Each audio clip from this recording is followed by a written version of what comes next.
Hello. This is the next re-recorded solution video in all of my videos that I've been re-recording because I added hints to all the puzzles recently. So I'm just going to get right to the point on this one because I want to get this one more done and then I'll be probably done for the night. So just want to get right to it. Another update I made to this one recently was that I added visual impairment friendly version here, mainly for colorblind, because I don't know exactly what combinations of colors are colorblind friendly or not. But I couldn't really change the colors in this, considering it's very specifically meant to be specific pride flags. So, what I did was I just left this version of the puzzle that includes BL for black, WH for white, PR for purple, and those are for the cloned lines. The other ones are just cosmetic and don't actually matter, so I didn't bother putting the markings for them. So that's the yellow and gray ones here, or dark grays. So, what we have here is we have normal Sudoku rules, 1 to 9 everywhere. Cloned lines. The pairs of purple, white, and black horizontal lines are clones of each other, meaning their digits will appear in the same order. All other lines are purely cosmetic and do not follow this rule. So this is pretty straightforward. If we get a 2 up here, then that's going to be in the same spot on the black line down here, which is also a 2. Killer cages. Digits in dotted line cages must sum to the number in the top left corner of the cage. Digits may not repeat within a cage. Normally I don't bother putting that last bit there. If the cages are all in the same box, row, or column. I guess I just missed taking it out in this case. Oh well. And then lastly, we have German whispers. Adjacent digits on a green line must have a difference of at least 5. So if this is a 1, then that means that's at least a 6. Similarly, if that's like a 7, then this would have to be a 1 or a 2. So, with all that said, we can get started. So, we get a couple sort of freebies, or rather, at least we get one freebie right off the bat, that we have a 6 on this clone purple line. So that just is a 6 over there. That's free. In fact, that's going to immediately lead us into hint 1 on how to progress, because it's not going to be particularly obvious kind of what to do from here if you've never done a puzzle like this, where we have parts of the grid kind of communicating with other parts of the grid. So hint 1 says, what digits appear and don't appear on the cloned lines is of major importance. For example, knowing that 3 is not on the black line implies where 3 must go in row 8. Hint 2 details more explicitly how to take advantage of this. So I'm probably just going to roll right into hint 2, but we can at least look at that exact example there, that it said knowing 3 is not on the black line because of row 1 implies where 3 must go in row 8.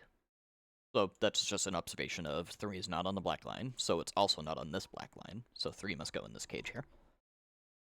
Now we can extend that and do the same thing with 2 on the purple line, and say 2 must go in this cage. But it's still probably not going to be immediately obvious to everyone how to actually take advantage of that further. And so that's where hint number 2 comes in. Hint number 2 explicitly says that 3 must go in the 15 cage in row 8, and 2 must go on the 15 cage in row 7. This forces 1 to be on the German whisper line. That's just kind of basic math sort of thing. You can't put a 1 and a 2 and then sum to 15, or even a 1 and a 3 and sum to 15. So the 1 goes down here. But to now take even more advantage of that, we need to remember that when we have a full box of the Sudoku, we're going to have the numbers 1 to 9 once each, which means they're going to sum to 45. Now, we already have 2 cages that are 15 each. So in order to have this third set of 3 digits sum total to 45, that's also going to have to be effectively a 15 cage. I just didn't give you the 15 cage because I wanted you to work that out. So this serves as a third 15 cage, with the exception of, well, not the exception, with the quirk that it can't have a 5 on it because it's a German whisper line. So if we use one of these other cages just to look at all the options we have available, there's only 2 ways to sum to 15 using a 1. One of them involves a 5 like that. So that bottom thing here is going to have to be 168. That's just the only way to do that. And now 168 takes out 6 and 8 from the other cages here. So 6 comes out there, 8 comes out there, and we know it has to have a 3 on it, so this must be 357. And that just leaves 249 here. Take out our corner marks, that's not a 9. Yeah, so that's where hint 2 is supposed to get you to, saying that knowing a 1 is on it tells you what its digits must be, and that in turn tells you the rest of the cages here. We could do a little better here, that this must be a 1 in the center, just to maintain the German whisper polarity. The next little bit now is hint number 3, saying knowing what digits are in the 15 cage in row 8 tells you what digits cannot be in the 21 cage in row 1. So this is sort of an inverse of what we just did with getting the information down here, that we now know these 3 digits are what are not on the black line. We already know there was a 3 up here, but we now know these are 5 and 7.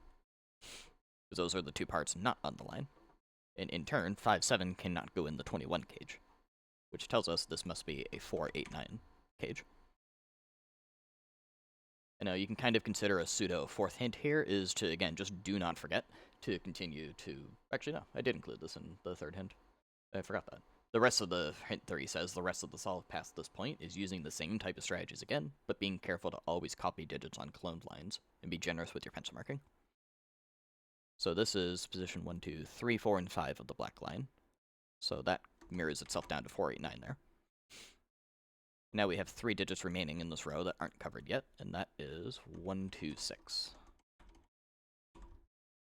And so we can do the same down here, 1, 2, 6, 1, 2, 6. This can't be 2 or 6, that must be a 1. So now that is also a 1 up here by extension. Again, it's very easy to forget to update your pencil marks, so I definitely recommend being generous with it. This 17 cage now only has one way to make this actually sum to 17, because we've taken out a 1, so the remaining sum is 16, and that has to be 7 and 9 in that order. 7 and 9 in that order takes out 9 from this portion of the black line, which puts it on the left part. Similarly up here. Let's see, this box is missing 3 things now. We need a 2, 3, 5. So 2, 3, 5 on the purple line, go over here. Neither of these can be 2 from the row. We actually already knew that just because of this. That's 3, 5, that's 2 on the bottom. And this 3, 5 copied up to here, which is part of a cage. So that's either 3 with 9, which it can't be. So that just is 5 with a 7 underneath. Now we know the order of this portion of the purple line. These 3 are 1, 7, 8. Once again, copy that up here. 1, 7, 8. That's not a 1, so that's not a 1. 1 or 8. 1, 7, 8. That's not a 7, so that's not a 7. So this is now a 1, 8 pair, giving 7 on the left edge of the purple line. 7's out of the middle here. And finally here we need 3, 4, 5. Now, none of these are on a clone line, so that's not particularly helpful, but...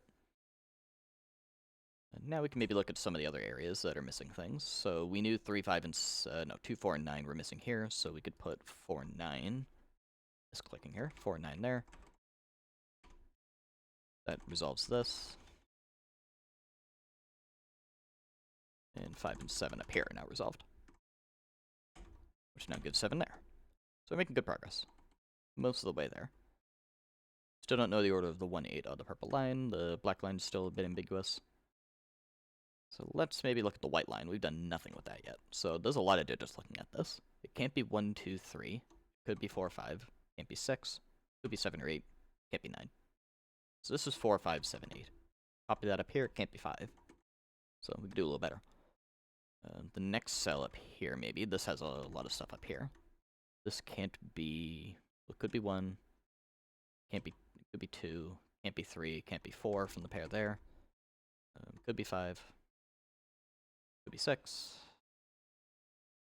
Could be 7, but it can't be 8 or 9 because the pair here and the 9 there. So there's still a lot of options there.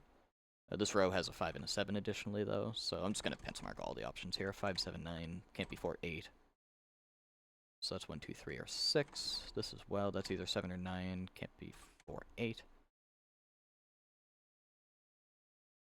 And over here, we're missing a couple options. That's 7. Not 7. Can't be 2 or 6. I will copy these down to the other portion of the white line in a moment. Probably should have done that initially, but yeah, this is way too many options. Let's go back down and actually copy these over, because a lot of these can't be. Yeah, that's it. This can't be 1. I really should have just done that from the start, but that now tells us the order of the purple line. 4 and 8 up there, so that resolves the black line as well. That gives us these. 8 comes out from here, so 8 comes out from there by extension. This is now either 2, 3, or 6, and it can't be most of those. That's a 3.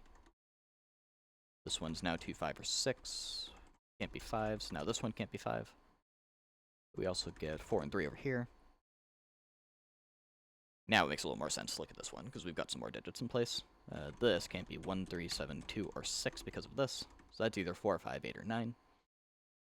4, 5, 8, 9, and it can't be most of those, so that's just 9. That's 9. 9 goes here, so 9's over there. And might as well do this last one at this point, but I'll start down here because it's way more restricted here. This can't be 1, 3, it could be 2.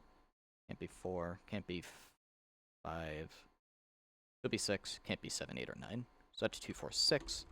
That can't be 2 or 6. So that just is 4. That gives us 7 over here, 7 over there, 2 and 4 there, 6 and 2. So now the black line is fully worked out, 6 and 2. And so is the white line. 2 and 2 gets copied. So this is why the just generous pencil marking is the majority of the hinting rail on here, honestly, because that really gets most of the job done. We have 3 different parts of the grid copying to other parts of the grid. Here we need a 1 and a 6. This needs 4, 5, 8. 8, 4, 5. Here we need a 2 and a 3. It's 5, 6, 8. This column needs a 9. The remaining part of this box is 2, 4, 6, 8. So that's 6, 8, 2, 4. This middle strip needs 5, 6, 7. This row is only missing a 5. That's not 5, that's not 5, so that's there, that's there.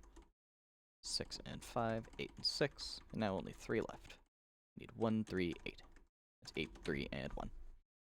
And it's with Happy Pride Month, even though I'm recording this in January. This was released last summer, if you read all the description and all that. This one, relatively straightforward, kind of similar to the Cheesy Adventure, which I just recorded a bit ago, as far as the clone region stuff going on. But yeah, I'm very proud of making this one. It came together relatively quickly. I had the idea in place once I had heard about the Puzzler Pride event, which I linked here. You can still access the last year's one by clicking Get the PDF. And you get a full version here. Click PDF. You get an answer key as well. You get all sorts of Pride-themed puzzles here. And mine is featured somewhere. There it is. The link is probably a bit different from what it is on Logic Masters now. And the visual there is a bit different, but it's the same puzzle. Yeah, I'll probably participate this year as well. Not sure what I'll do for that, but yeah, thank you for watching.